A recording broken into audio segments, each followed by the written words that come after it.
ಹೌದು, ವಿಜಯಪುರ ಜಿಲ್ಲೆಯ ಜೀವನಾಡಿ ಕೃಷ್ಣೆ ತುಂಬಿದ ತಕ್ಷಣ ಬಾಗಿನ ಅರ್ಪಣೆ ಮಾಡಬೇಕು ಎಂಬುದು ಈ ಭಾಗದ ರೈತರ ಜನರ ಒತ್ತಾಯ. ಈಗ ಜಲಾಶಯ ತುಂಬಿದ ಹಿನ್ನೆಲೆ ನಾಡದೊರೆ ಸಿದ್ದರಾಮಯ್ಯ, ಡಿಸಿಎಂ ಡಿಕೆ ಶಿವಕುಮಾರ್ ಸೇರಿದಂತೆ ಸಚಿವರುಗಳು, ಶಾಸಕರು ಸೇರಿಕೊಂಡು ಗಂಗಾ ಪೂಜೆ ನೆರವೇರಿಸಿ ಕೃಷ್ಣೆಗೆ ಬಾಗಿನ ಅರ್ಪಣೆ ನಡೆಸಿದರು. ಮಧ್ಯಾಹ್ನ 12 ಗಂಟೆಗೆ ಬಾಗಿನ ಅರ್ಪಣೆ ಸಮಯ ನಿಗದಿಯಾಗಿತ್ತು. ಆದರೆ ಸಿಎಂ ಮಾತ್ರ 1.5 ಗಂಟೆಗಳ ಕಾಲ ತಡವಾಗಿ ಆಗಮಿಸುವ ಮೂಲಕ ಬಾಗಿನ ಅರ್ಪಣೆ ನೆರವೇರಿಸಿದರು. ಅವರನ್ನು ಉದ್ದೇಶಿಸಿ ಮಾತನಾಡಿದ ಡಿಸಿಎಂ ಡಿಕೆ ಶಿವಕುಮಾರ್, ಇವತ್ತು ತುಂಬಾ ಸಂತೋಷವಾಗುತ್ತಿದೆ. ವರುಣ ರೈತರ ಬದುಕಿಗೆ ಸಹಾಯ ಮಾಡಿಕೊಂಡು ಬರುತ್ತಿದ್ದಾನೆ. ನಮಗೆ ದುಃಖ ಏನೆಂದರೆ 519 ರಿಂದ 524 ಅಡಿಗೆ ಏರಿಸಲೇಬೇಕು ಎಂದು ಸಂಕಲ್ಪ ಮಾಡಿದ್ದೇವೆ. ನಾನು ಸಣ್ಣ ನೀರಾವರಿ ಸಚಿವರು, ಸಿಎಂ ಅವರು ಸೆಂಟ್ರಲ್ ಮಿನಿಸ್ಟರ್ಗೂ ಭೇಟಿ ಮಾಡಿದ್ದೇವೆ. ನಾನು 5 ಬಾರಿ ಭೇಟಿ ಮಾಡಿರುವೆ. 2 ಬಾರಿ ಕೇಂದ್ರದ ಮಂತ್ರಿಗಳು ಸಭೆ ನಿಗದಿ ಮಾಡಿದ್ದರು. ಒಮ್ಮೆ ಆಂಧ್ರದ ಮುಂದೆ ಹಾಕಿದ್ದಾರೆ. ಈಗಾಗಲೇ 100ಕ್ಕೂ ಅಧಿಕ ಟಿಎಂಸಿ ನೀರು ಸಮುದ್ರ ಸೇರಿದೆ. ಎತ್ತರದಿಂದ ಮುಳುಗಡೆಯಾಗುವ ವಿಚಾರವಾಗಿ ಪರಿಹಾರದ ಕುರಿತು ಚರ್ಚೆ ನಡೆಯುತ್ತಿದೆ. ಈ ವಿಚಾರವಾಗಿ ಈಗಾಗಲೇ ಸಭೆ ನಡೆಸಲಾಗಿದೆ. ಕೆಲವೊಂದೆಡೆ ರೈತರು ಕೋರ್ಟಿಗೆ ಹೋಗಲು ಮುಂದಾಗಿದ್ದಾರೆ. ನಮ್ಮ ಉದ್ದೇಶ ರೈತರ ಸಮಸ್ಯೆ ಒಂದು ಟೈಮ್ನಲ್ಲಿ ಬಗೆಹರಿಸಬೇಕು ಎಂದು ವಿಚಾರ ಮಾಡಿದ್ದೇವೆ ಎಂದರು. ಇನ್ನು ಸದ್ಯದಲ್ಲೇ ಪರಿಹಾರದ ಹಣದ ವಿಚಾರವಾಗಿ ಸಭೆ ಮಾಡಿ ತಿಳಿಸುತ್ತೇವೆ ಎಂದರು. ಇವತ್ತು ನಮಗೆಲ್ಲ ಬಹಳ ಸಂತೋಷ ಆಗ್ತಾ ಇದೆ. ಭಗವಂತನ ಕೃಪೆ, ವರ್ಣ ನಮ್ಮ ರೈತನ ಬದುಕಿಗೆ ಸಹಾಯ ಮಾಡಿಕೊಂಡು ಬರ್ತಾ ಇದ್ದಾರೆ. ನಮ್ಗೇನಪ್ಪ ದುಃಖ ಅಂದ್ರೆ, ಕರ್ನಾಟಕ ಸಿದ್ದರಾಮಯ್ಯ ನೇತೃತ್ವದ ಸರ್ಕಾರ 519 ರಿಂದ 524 ಅಡಿಗೆ ನಾವು ಏರಿಸಲೇಬೇಕು, ಮೀಟರ್ ಏರಿಸಲೇಬೇಕು ಅಂತ ಹೇಳಿ ನಾವು ಸಂಕಲ್ಪವನ್ನು ನಾವು ಮಾಡಿದ್ದೇವೆ. ಇದು ನಮ್ಮ ಪ್ರಯಾರಿಟಿ. ನಾನು, ನಮ್ಮ ಸಣ್ಣ ನೀರಾವರಿ ಮಂತ್ರಿ ಮತ್ತು ಮುಖ್ಯಮಂತ್ರಿಗಳು ನಾವು ಸೆಂಟ್ರಲ್ ಮಿನಿಸ್ಟರ್ ಕೂಡ ಭೇಟಿ ಮಾಡಿ ಇದ್ರ ಬಗ್ಗೆ ನೀವು ನೋಟಿಫಿಕೇಶನ್ ಮಾಡಬೇಕು ಅಂತ ಹೇಳಿ ನಾವು ಒತ್ತಾಯವನ್ನು ನಾವು ಮಾಡಿದ್ದೇವೆ. ನಾನು 5 ಬಾರಿ ಭೇಟಿಯನ್ನು ಮಾಡಿದ್ದೇನೆ. ಈ ವಿಚಾರ ಪ್ರಸ್ತಾವನೆ ಮಾಡಿದ್ದೇನೆ. ಪ್ರೈಮ್ ಮಿನಿಸ್ಟರ್ ಕೂಡ ನಾವು ಭೇಟಿ ಮಾಡಿದ್ದೇವೆ. 2 ಬಾರಿ ಸಭೆ ನಿಗದಿ ನಮ್ಮ ಕೇಂದ್ರ ಮಂತ್ರಿಗಳು ನಿಗದಿಯನ್ನ ಮಾಡಿದ್ದು.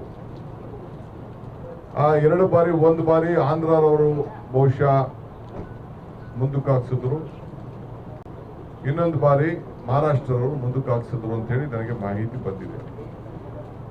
ಆದ್ರೆ ಮೊನ್ನೆ ಬಹಳ ನಾನು ಅನೇಕ ಒತ್ತಡಗಳು ಕೂಡ ಮತ್ತೆ ನಾನು ಅವ್ರ ಮೇಲೆ ಹೇರಿದಾಗ, ಇಲ್ಲ ನೀವು ಗಾಬರಿ ಪಡ್ಕೊಳ್ಳೋದು ಬೇಡ, ನಾವು ಇದನ್ನ ಜಸ್ಟ್ ಕೆಲವು ತಾಂತ್ರಿಕವಾದ ವಿಚಾರದಿಂದ ಸ್ವಲ್ಪ ಮುಂದಕ್ಕೆ ಹಾಕಿದ್ದೇವೆ, ಮತ್ತೆ ನಿಮಗೆ ದಿನಾಂಕವನ್ನು ನಿಗದಿ ಮಾಡ್ತೀವಿ ಅಂತ ಹೇಳಿ ನಮಗೆ ಆಶ್ವಾಸನೆಯನ್ನು ಕೊಟ್ಟಿದ್ದಾರೆ. ಹಿಂದೆ ನಮ್ಮ ಎಂ.ಬಿ. ಪಾಟೀಲ್ ಅವರು ಹೇಳ್ತಾ ಇದ್ರು, ಮಹಾರಾಷ್ಟ್ರದವರು ನಮ್ದು ಯಾವ ತರದ ತಕರಾರು ಇಲ್ಲ ಕೂಡ ಅಂತ ಹೇಳಿದ್ದಾರೆ. ಈಗಾಗಲೇ 100ಕ್ಕೂ ಹೆಚ್ಚು ಟಿಎಂಸಿ ಈಗಾಗಲೇ ಸಮುದ್ರಕ್ಕೆ ಸೇರಿದೆ. ಕೆಲವು ಸಂದರ್ಭದಲ್ಲಿ 400ಕ್ಕೂ ಹೆಚ್ಚು ಟಿಎಂಸಿ ಕೂಡ ಹೋಗಿದ್ದು ದಾಖಲೆಗಳು ಕೂಡ ಇದೆ. ಇದನ್ನ ನಾವು ಜಾರಿ ಮಾಡಬೇಕು ಅಂತ ಹೇಳಿ ಈಗಾಗಲೇ ನಮ್ಮ ಮುಖ್ಯಮಂತ್ರಿಗಳು ಬಜೆಟ್ ಅಲ್ಲಿ ಕೂಡ ಘೋಷಣೆಯನ್ನು ಮಾಡಿದ್ದಾರೆ. ಈಗ ರೈತರ ಭೂಮಿ ಏನು ಮುಳುಗಡೆ ಆಗ್ತಾ ಇದೆ ಮತ್ತು ಚಾನಲ್ ವಿಚಾರ ಇದೆ, ಈ ವಿಚಾರದಲ್ಲಿ ನಾವು ಅನೇಕ ಸಭೆಗಳನ್ನು ನಾವು ಮಾಡಿದ್ದೇವೆ. ಹಿಂದಿನ ಬೊಮ್ಮಾಯಿ ಸರ್ಕಾರ ಒಂದು ರೇಟ್ ಅನ್ನ ನಿಗದಿ ಮಾಡಿತ್ತು. ನಮ್ಮ ಅನೇಕ ಶಾಸಕರು, ಮಂತ್ರಿಗಳೆಲ್ಲ ನಮ್ಮ ಮೇಲೆ ಒತ್ತಡವನ್ನು ಹಾಕಿ ಅವ್ರೇನು ಕ್ಯಾಬಿನೆಟ್ ನಲ್ಲಿ ಬಿಜೆಪಿ ಸರ್ಕಾರ ಮಾಡಿತ್ತು ಅದನ್ನು ನಮ್ಗೆ ಅನುಕೂಲ ಆಗ್ತಾ ಇಲ್ಲ, ಕಾನೂನು ಚೌಕಟ್ಟಿನಲ್ಲಿ ನಮ್ಗೆ ತೊಂದರೆ ಆಗ್ತಾ ಇದೆ ಅಂತ ಹೇಳಿ ನಮ್ಮ ಮೇಲೆ ಒತ್ತಡವನ್ನು ಹಾಕಿ ಬೆಳಗಾಂನಲ್ಲಿ ಮುಖ್ಯಮಂತ್ರಿಗಳು ಎಲ್ಲ ಶಾಸಕರನ್ನ ಕರೆಸಿ ತೀರ್ಮಾನವನ್ನ ಮಾಡಿದ್ದಾರೆ.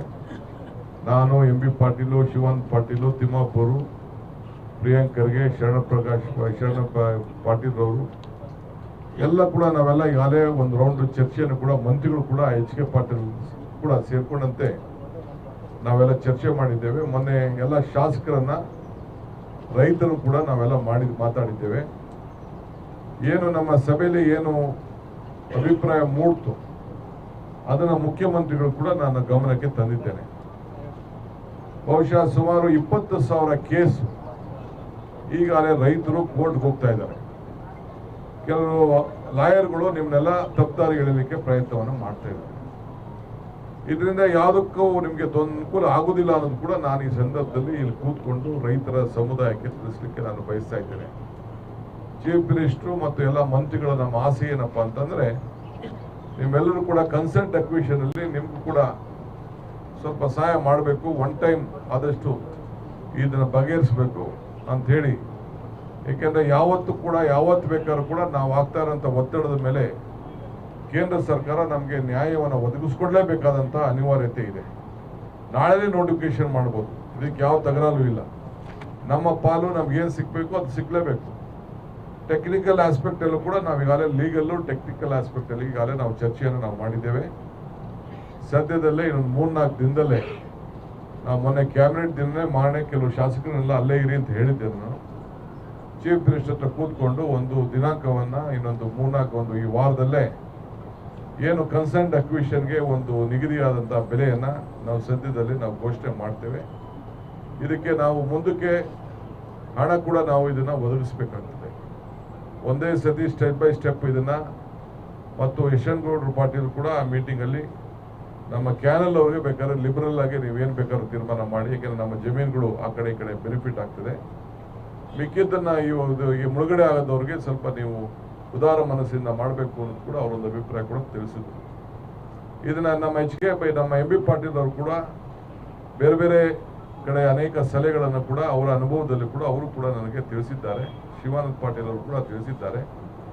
ನಮ್ಮ ಇವ್ರು ಬಿಡಿ ತಿಮ್ಮಾಪುರು ಅವರು ಸರ್ಕಾರ ಬಿಟ್ಬಿಟ್ಟು ರೈತ ಪರವಾಗಿ ನಿಂತ್ಕೊಂಡಿದ್ದಾರೆ ಜೋರಾಗಿ.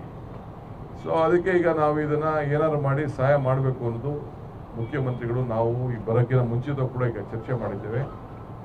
ಸೊ ರೈತರು ತಮ್ಗೆ ರಿಕ್ವೆಸ್ಟ್ ಮಾಡ್ಕೊಳ್ತೀನಿ, ನಮ್ಮ ರೈತರ ಮುಖಂಡಗಳಿಗೆ ಶಾಸಕರಿಗೆ ಜವಾಬ್ದಾರಿ ಏನಪ್ಪಾ ಅಂತಂದ್ರೆ, ಇನ್ನು ಮುಂದಕ್ಕೆ ಯಾವುದು ಕೂಡ ಅಪೀಲ್ ಇರಬಾರ್ದು. ಒನ್ ಟೈಮ್ ಕನ್ಸೆಂಟ್ ಅಕ್ವಿಷನ್ ತಾವೆಲ್ಲ ಅನುಮತಿ ಕೊಡಬೇಕು. ಏನು ರಿಹಾಬಿಲಿಟೇಷನ್ ಇದೆ ಅದಕ್ಕೆ ಬೇರೆ ತೀರ್ಮಾನವನ್ನು ನಾವು ಮಾಡ್ತೇವೆ. ಈಗ ನಾನು ಅದ್ರ ಬಗ್ಗೆ ನಾನು ಮಾತಾಡೋಕೆ ಹೋಗುದಿಲ್ಲ. ಮುಂದಕ್ಕೆ ಈಗೇನು ಈಗೇನು 524 ಮೀಟರ್ಗೆ ಏನು ನೀರು ನಿಲ್ತದೆ ಅದಕ್ಕೆ ಸಂಬಂಧಪಟ್ಟಂತೆ ನಾವು ಒಂದು ದೊಡ್ಡ ಘೋಷಣೆಯನ್ನ ಮುಂದಿನ ವಾರ ನಾವು ಮಾಡೋರಿದ್ದೇವೆ. ಇವತ್ತು ನಮಗೇನು ನೀರು ಇವತ್ತು ಹೋಗ್ತಾ ಇದೆ, ಸಮುದ್ರಕ್ಕೆ ಹೋಗ್ತಾ ಇದೆ, ನಿಲ್ಲಿಸಿ ನಮ್ಮ ನೀರಾವರಿ ಜನರಿಗೆ ಅನುಕೂಲ ಮಾಡಿಕೊಡ್ಬೇಕು ಅನ್ನೋದು ನಮ್ಮ ಸರ್ಕಾರ. ಈ ಅವಧಿಯಲ್ಲೇ ಇದನ್ನ ಪೂರ್ಣ ಮಾಡಬೇಕು ಅನ್ನೋದು ನಮ್ಮ ಆಸೆ ಇದೆ. ನಮಗೆ ಟೆಕ್ನಿಕಲ್ ಆಗಿ ಲೀಗಲ್ ಆಗಿ ಹಿಂದೆ ಇಳಿಸಿದ್ದು ಕೂಡ ತಮಗೆಲ್ಲ ಗೊತ್ತಿದೆ. ಆದರೆ ಇದಕ್ಕೆ ನಾವು ಬಹಳ ಜಾಗೃತಿಯಿಂದ ನಾವು ಕೆಲಸ ಮಾಡಬೇಕು ಅಂತಿದ್ದೇವೆ. ಈ ಭಾಗದ 4 ಜಿಲ್ಲೆಯ ಜನ, ಗುಲ್ಬರ್ಗ ಇರ್ಬೋದು, ಯಾದಗಿರಿ ಇರ್ಬೋದು, ಬಿಜಾಪುರ ಇರ್ಬೋದು, ಬಾಗಲಕೋಟೆ ಇರ್ಬೋದು, ಎಲ್ಲರೂ ಕೂಡ ರೈತರು ಸಹಕಾರವನ್ನು ಮಾಡಬೇಕು. ಎಲ್ಲ ಪಕ್ಷದ ಶಾಸಕರು ಕೂಡ ಕರೆಸಿ ಅವರ ಅಭಿಪ್ರಾಯ ಕೂಡ ನಾವೆಲ್ಲ ಪಡ್ಕೊಂಡಿದ್ದೇವೆ. ಈ ವಿಚಾರವನ್ನು ತಮಗೆ ತಿಳಿಸ್ಲಿಕ್ಕೆ ನನಗೆ ಬಹಳ ಸಂತೋಷ ಆಗ್ತದೆ. ಮುಂದೆ ವಿಚಾರವನ್ನು ಗೌರವಾನ್ವಿತ ಮುಖ್ಯಮಂತ್ರಿಗಳು ತಮ್ಮನ್ನ ಚರ್ಚೆ ಮಾಡ್ತಾರೆ. ತಾವೇನಾದ್ರು ಪ್ರಶ್ನೆಗಳಿದ್ರು ಕೂಡ ಅವ್ರು ಮಾತಾಡೋದ ಮೇಲೆ ತಾವೊಂದು 2-3 ಜನಕ್ಕೆ ಅವಕಾಶವನ್ನು ನಾವು ಕೊಡ್ತೇವೆ. ಇದೇ ಸಂದರ್ಭದಲ್ಲಿ ಮಾತನಾಡಿದ ಸಿಎಂ, ರಾಜ್ಯದಲ್ಲಿ ಹಾಗೂ ಮಹಾರಾಷ್ಟ್ರದಲ್ಲಿ ಒಳ್ಳೆಯ ಮಳೆಯಾದ ಕಾರಣ ಜಲಾಶಯಗಳು ಭರ್ತಿಯಾಗಿವೆ. ಜಲಾಶಯಗಳು ಭರ್ತಿಯಾದ ಕಾರಣ ರಾಜ್ಯದ ರೈತರು ಖುಷಿಯಾಗಿದ್ದಾರೆ. ನಾವು ಕೂಡ ರೈತರು ಖುಷಿಯಾಗಿದ್ದರೆ ನಾವು ಇರುತ್ತೇವೆ. ರೈತ ಮುಖಂಡರೊಂದಿಗೆ ನಾವು ಸಭೆ ಮಾಡಿದ್ದೇವೆ. ಒಮ್ಮೆಲೆ ಪರಿಹಾರ ಕೊಡಲು ಒಪ್ಪಿಕೊಂಡಿದ್ದೇವೆ. 1 ವಾರದಲ್ಲಿ ದರ ನಿಗದಿ ನಾವು ಮಾಡುತ್ತೇವೆ. ಈ ವಿಚಾರವಾಗಿ ಯಾರೂ ಕೋರ್ಟಿಗೆ ಹೋಗಬಾರದು.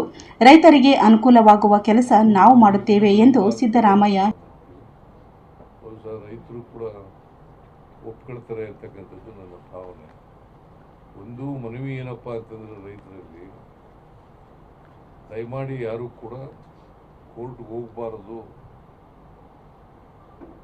ಪರಿಹಾರ ಕೊಡಿ ಅಂತೇಳಿ ಕೋರ್ಟ್ಗೆ ಹೋಗ್ತಕ್ಕಂಥದ್ದು. ಯಾಕಂತಂದ್ರೆ ಈಗಾಗಲೇ ಹೇಳಿದ್ರಲ್ಲ, ಸುಮಾರು 20,000 ಜನ ಕೋರ್ಟ್ಗೆ ಹೋಗಿದ್ದಾರೆ. ಕೋರ್ಟ್ಗೆ ಹೋಗೋದ್ರಿಂದ ವಿಳಂಬ ಆಗ್ತದೆ, ಅಲ್ಲಿ ಎಲ್ಲ ಕೂಡ ಇತ್ಯರ್ಥ ಆಗೋದಿಲ್ಲ. ಇದು ಕನ್ಸೆಂಟ್ ಅವಾರ್ಡ್ ಆಗಿರೋದ್ರಿಂದ ಎಲ್ಲರೂ ಕೂಡ ಒಪ್ಕೋತೀವಿ, ಎಲ್ಲರೂ ಕೂಡ ಒಪ್ಪಂದದ ಮೇಲೆ ಆಗ್ತಕ್ಕಂಥದ್ದು. ರೈತರು ಮತ್ತು ಸರ್ಕಾರ ಎಲ್ಲರೂ ಕೂಡ ಒಪ್ಕೊಂಡು ಮಾಡ್ತಕ್ಕಂಥದ್ದು. ಅದರಿಂದ ಮುಂದಿನ ವಾರದೊಳಗಡೆ ಇದನ್ನು ಇತ್ಯರ್ಥ ಮಾಡ್ತಕ್ಕಂಥ ಕೆಲಸವನ್ನು ಮಾಡುತ್ತೇವೆ ಅಂತಕ್ಕಂಥದ್ದು. ಅದರಿಂದ ಏನಾಗಿದೆ, 3ನೇ ಹಂತ 519 ಮೀಟ್ರು 559.6, ಆಮೇಲೆ 524.25 ಇಷ್ಟು ಮೀಟ್ರ್ ಎತ್ತರಿಸಬೇಕಾಗುತ್ತೆ.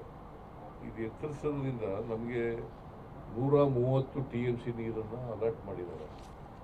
ಅದನ್ನು ನಾವು ಉಪಯೋಗ ಮಾಡ್ಕೊಳ್ಳಿಕ್ಕೆ ಅನುಕೂಲ ಆಗ್ತದೆ. ಇಲ್ಲಿವರೆಗೆ ನಾವು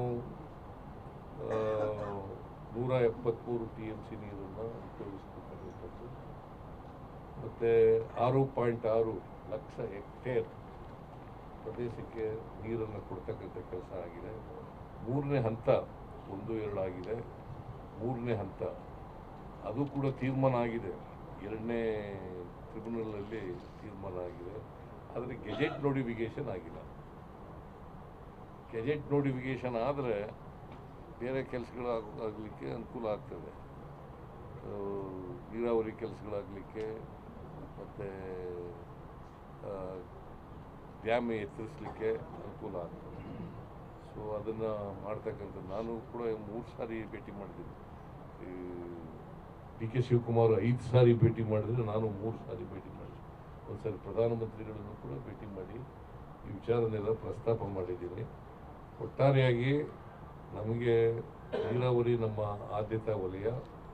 ರೈತರಿಗೆ ಅನುಕೂಲ ಆಗಬೇಕು, ರೈತರ ಜಮೀನುಗಳಿಗೆ ನೀರು ಸಿಗಬೇಕು, ರೈತರ ಉತ್ಪನ್ನಗಳು ಜಾಸ್ತಿ ಆಗಬೇಕು, ರೈತರ ಬದುಕು ಹಸನಾಗಬೇಕು ಅಂತಕ್ಕಂಥದ್ದು ನಮ್ಮ ಉದ್ದೇಶ.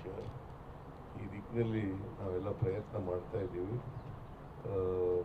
ನಾನು ಬೇರೆ ವಿಚಾರಗಳಿದ್ದರೆ, ಏನಾದರೂ ಪ್ರಶ್ನೆಗಳಿದ್ದರೆ ಕೇಳಿ, ಆ ಪ್ರಶ್ನೆಗಳಿಗೆ ಉತ್ತರ ಕೊಡ್ತಕ್ಕಂಥ ಕೆಲಸವನ್ನು ಮೊದಲು ಡಿ ಕೆ ಶಿವಕುಮಾರ್ ಕೇಳಿ, ಆಮೇಲೆ ನನಗೆ ಕೇಳಿ.